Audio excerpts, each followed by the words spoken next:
Hello, आप देख रहे हैं वर्मा टेक्निकल चैनल। ये वीडियो मैं लाया हूँ एक छोटे से इमरजेंसी लाइट है। बटन जो है वो ऑन ऑफ नहीं हो रहा था। उसके बाद फिर जो इसे यूज कर रहा था तो ये देखें कि वायर का कनेक्शन यहाँ निकाल दिया है। बट ये अब वायर भी टच करने के बाद ये एलईडी जो है वो ग्लो नहीं कर रहा है। तो इसमें कुछ प्रॉब्लम होने के कारण ये होता है। और इसकी बैटरी का जो कैपेसिटी है वो मैं चेक करूंगा। इसमें बैटरी लगा हुआ है वो 3.7 वोल्ट का है, 2100 mAh का। तो वो चेक करेंगे कि क्या इसका बैटरी जो है वो ब्रेक हो चुका है। फिर अगर ये वायर अगर यहाँ से सही नहीं रहेगा तो मैं यहाँ पर एक स्विच लगा दूंगा और ये बिल्कुल ही सही हो जाएगा। तो चलिए वीडियो में देखते हैं। सबसे पहले मैं इसे यहाँ से खोल लूंगा। इस साइड में 2 स्क्रू लगा हुआ है, तो इस तरह से लेकर के खोल लेना है। मैं दोनों स्क्रू को खोल लिया हूँ। इसके बाद फिर देख सकते हैं कि इसके इनसाइड में एक छोटे से यहाँ पर पीसीबी बोर्ड लगा हुआ है। ये पीसीबी बोर्ड में ये देख सकते हैं कि एलईडी है जो चार्जिंग और जब लाइट ऑन होता है तो फिर ये ग्लो करता है। यहाँ बटन जो था वो बिल्कुल ही ब्रेक हो चुका है। और ये बैटरी है, तो बैटरी को मैं यहाँ से निकाल करके पहले इसकी कैपेसिटी को चेक करूँगा, ये कितना वोल्ट है भी या नहीं है, डिस्चार्ज है, फुल डिस्चार्ज। तो इसे मैं मल्टीमीटर से चेक कर लूँगा। अगर इसे चेक कर सकते हैं, ये जो बैटरी देख रहे हैं इसके वायर जो है वो यहाँ का है, क्योंकि वो जब इसमें वायर को लगा रहा था तो ये जो वायर है वो यहाँ पर दब चुका था साइड में, जिसके कारण ये वायर जो है यहाँ से कट चुका था। तो मैं अब इसे टेस्टिंग कर लेता हूँ। इसी में 20 वोल्ट पर सेट कर दिया हूँ। और ये देखें इस तरह से ये प्रॉप को जब मैं यहाँ पर टच करूँगा, क्योंकि यहाँ वायर जो है वो कटा हुआ ही है, तो ये वायर की जगह पर मैं इस तरह से टच करके देखता हूँ। ये बैटरी का जो कैपेसिटी है वो बिल्कुल ही डिस्चार्ज है, क्योंकि यहाँ पर 0.19 वोल्ट है, यहाँ 3.7 वोल्ट रहना चाहिए। ये बैटरी की कैपेसिटी को आप यहाँ पर देख सकते हैं। ये देखें करीब ये 2100 mAh का है, 3.2 वोल्ट मिनिमम है, 3.2 वोल्ट। फुल चार्ज होने के बाद ये फिर हो जाता है करीब 4.2 वोल्ट। तो इस तरह से ये बैटरी जो है वो काफ़ी दिनों से है। ये देख सकते हैं कि 5 ईयर की इसमें वारंटी भी है। और ये करीब 28/10/2017 का बैटरी है। तो अभी ये बैटरी है, इसे चार्जिंग करना होगा क्योंकि इसे चार्ज नहीं हुआ होगा। अब देख सकते हैं इसके ड्राइव में जो प्रॉब्लम होगा कहीं ना कहीं, क्योंकि चार्ज भी नहीं है, तो इसका मतलब कि ये सॉकेट लगा हुआ है, हो सकता है ये सॉकेट ही खराब हो या फिर इसका कनेक्शन ब्रेक हो। तो अब मैं करूँगा क्या, ये जो लाइट का जो कैपेसिटर देख रहे हैं इसे मैं यहाँ से निकाल लेता हूँ। ये देखें ये बिल्कुल ही अलग हो चुका है। अब मैं इसके ये पीसीबी बोर्ड को भी मैं यहाँ से निकाल लेता हूँ। ये देखें स्क्रू से इसे टाइट किया हुआ है, तो इस तरह से मैं यहाँ पर से निकाल लूँगा। तो अब देख सकते हैं ये पीसीबी बोर्ड को, ये पीसीबी बोर्ड में ये चार्जिंग सॉकेट है। तो ये देख सकते हैं कि ये जो चार्जिंग सॉकेट लगा हुआ है, ये चार्जिंग सॉकेट का कनेक्शन देख रहे हैं कि ये हिल रहा है। ये देखें ये होता क्या है कि जब इसमें चार्जिंग के लिए जब हम इन करते हैं तो उसे काफ़ी ज़्यादा प्रेस किया जाता है, जिसके कारण ये देखिए शोल्डर जो है यहाँ से ये ब्रेक हो चुका है। तो ये मैं शोल्डर कर दूंगा तो फिर ये सही हो जाएगा, क्योंकि ये सॉकेट बिल्कुल ही सही होगा। तो इसे मैं यहाँ पर शोल्डर करूँगा, ये सही हो जाएगा। उसके बाद फिर हम इसे यूज करते हैं। और ये जो बटन है इसके जगह पर कोई दूसरा भी बटन का आप यूज कर सकते हैं, सिर्फ कनेक्शन बनाना होगा। और अब देख सकते हैं कि ये जो चार्जर है, तो ये चार्जर का यूएसबी चार्जिंग है मेरे पास। ये चार्जर अभी अवेलेबल नहीं है। मैं यहाँ पर ये देखें एक सॉकेट लगा दिया हूँ। यहाँ मैं टेस्टिंग करके दिखाता हूँ डीसी वोल्ट को। तो डीसी वोल्ट चार्जिंग ऑन करने के बाद देख सकते हैं कि 4.7 वोल्ट इस तरह से ये डीसी वोल्ट आ रहा है। तो अब मैं इसी से इसे चार्जिंग करूँगा एक चार्जर की हेल्प से। ये इसका नेगेटिव, ये इसका पॉजिटिव है। तो इस तरह से थोड़ा सा मैं इसे टच करके देख लूँगा कि कैपेसिटी कुछ बढ़ रहा है या नहीं। तो ये देखिए कुछ सेकेंड के लिए या फिर कुछ मिनट के लिए आप इस तरह से भी लगा करके चेक कर सकते हैं। ये देखें, और इस तरह से ये करीब इतना देर होने के बाद अब मैं इसके प्रॉप को इस तरह से टच करके देख लेता हूँ।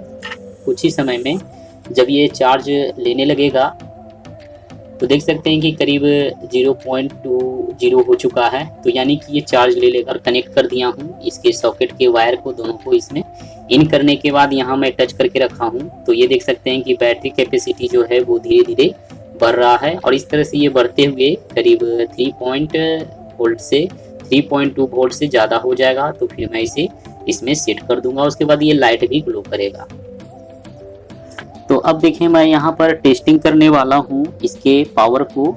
तो ये जो देख सकते हैं इसके पावर कितना कैपेसिटी है वो यहाँ पर मैं टच कर लेता हूँ। और ये देख सकते हैं कि 3.17 वोल्ट हो चुका है। तो अब मैं करूँगा क्या, इसके कनेक्शन को यहाँ पर निकाल करके टेस्ट कर लेता हूँ। ये देखें, ये हट चुका है। और अब मैं इसकी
फिर इसमें स्विच को बैठा दें।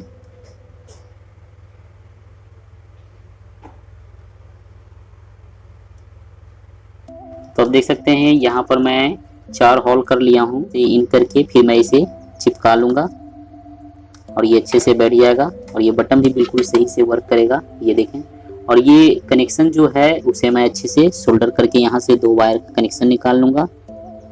तो ये इस तरह से ले लें। ये देखें, आपस में सोल्डर करें, दोनों को आपस में सोल्डर कर लेता हूँ। ये एक साइड का कनेक्शन होगा और एक वायर का जो है वो कनेक्शन यहाँ मैं कर लेता हूँ ये दोनों में, क्योंकि ये दोनों जो है वो आपस में एक है। जब इन दोनों को आपस में शॉर्ट करेंगे तो ये बल्ब जो है वो ग्लो करेगा।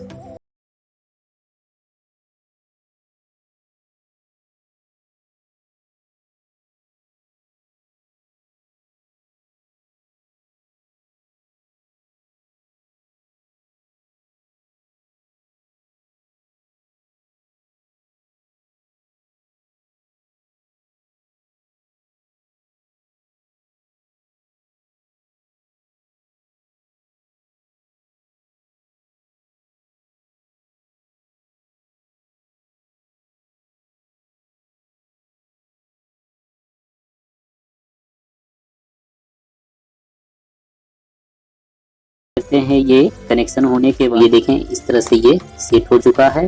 और ये बैटरी रहा, ये बैटरी का भी कनेक्शन मैं इस तरह से दे दूंगा। कीबोर्ड नेगेटिव का कनेक्शन जो है वो बिल्कुल अच्छे से बना हुआ है। तो अब देखें बिल्कुल सही से ये कनेक्शन हो चुका है। और अब देखेंगे यहाँ पर ये एलईडी को यहाँ पर मैं जैसे प्रेस किया ये एलईडी ग्लो किया, और एक बार और मैं करूँगा ये लाइट ज़्यादा हो चुका है, और इसे मैं प्रेस करूँगा ये लाइट ऑफ हो चुका है। तो अब देखें ये बिल्कुल सही से वर्क कर रहा है। अब मैं इसे सेट कर लेता हूँ। तो अब देख सकते हैं ये बटन को मैं यहाँ प्रेस किया, ये एलईडी ग्लो कर रहा है, यहाँ भी ग्लो कर रहा है, और जैसे ही मैं प्रेस करूंगा ये लाइट बढ़ चुका है, और जैसे ही प्रेस करूंगा ये लाइट ऑफ हो चुका है। तो इस तरह से ये जो लाइट है वो बिल्कुल सही से वर्क कर रहा है। वीडियो कैसा लगा आप मुझे कमेंट में जरूर बताएं। वीडियो देखने के लिए थैंक यू।